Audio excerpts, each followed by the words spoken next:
Hello, I'm Richard Ridge for Broadway World. Following with the success of Be More Chill, composer Joe Iconis' new musical, Broadway Bounty Hunter, will begin performances on July 9th at the Greenwich House Theater, starring Annie Golden. And we dropped by the rehearsal room to meet the company. Today is so exciting. You know, Bounty Hunter is a show that myself and my collaborators have been working on for years. And to actually be in the first day of rehearsal in New York City for the show is just the coolest thing.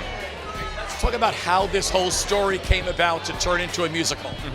The story came about because Annie Golden has always been a complete. I've been obsessed with her, right? And I worked with her for the first time many years ago. I wrote this musical in grad school called The Black Suits. It's where I met Lance and Jason, and I wrote this character that I always dreamed as I was writing it would be played by an actress like Annie Golden, never thinking that she herself would ever play it. And so through a series of events, she ended up in that reading, and we've been friends ever since, and she's been a muse of mine ever since.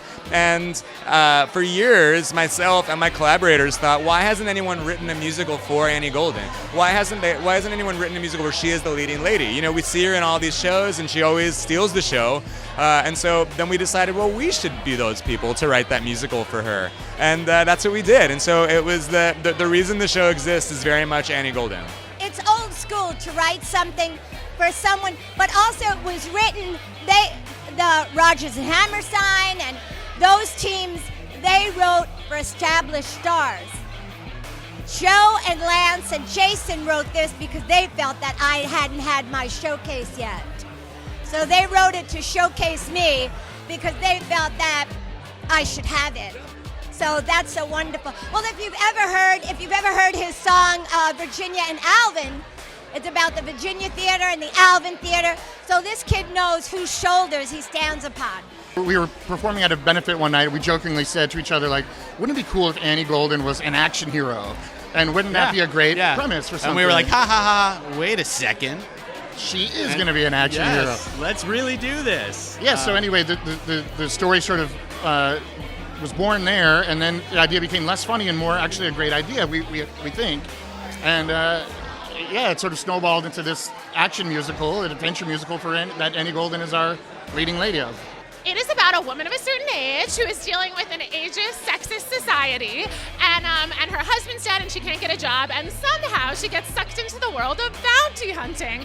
And like a lot of musicals, you know, it's this larger-than-life, fantastic journey she goes on, where she meets all these incredible people, these comrades, and finds the strength inside of herself to fight the battle and come out victorious and save Broadway. I met Joe, Jason, and Lance actually just a year ago. We met in December 2017, and they wanted to do this musical, Broadway Bounty Hunter, and their agent emailed me and was like, would you meet with them about this? And he sent me the show, and I read it and listened to it, and I knew that I had never heard anything like it before, and I probably never would again, and that I just had to meet with them. And when I went and met with them, I just fell in love, and the musical stole my heart, and so did they. Let me tell you what, this Joe Iconis score is hip and cool. One of the things I love is that a lot of times when you hear great singers in their show, you don't really know that they can sing until they do the concert version of the show, but we're singing in this show like we would if we were singing the concert version. It's just cool and hip and kind of some old school R&B and funky and hilarious and poignant. It's just, I think it's Joe Iconis at his best. I've known Joe, Jason, and Lance for over 10 years now, and I've worked with them on a lot of different projects. They're just such a special group of individuals that I don't know any other group that would write from the heart about a woman of a certain age, and so empathetically, so the trust that they have in the material and the care that they take in writing a story about someone who's not like them is pretty unique and special.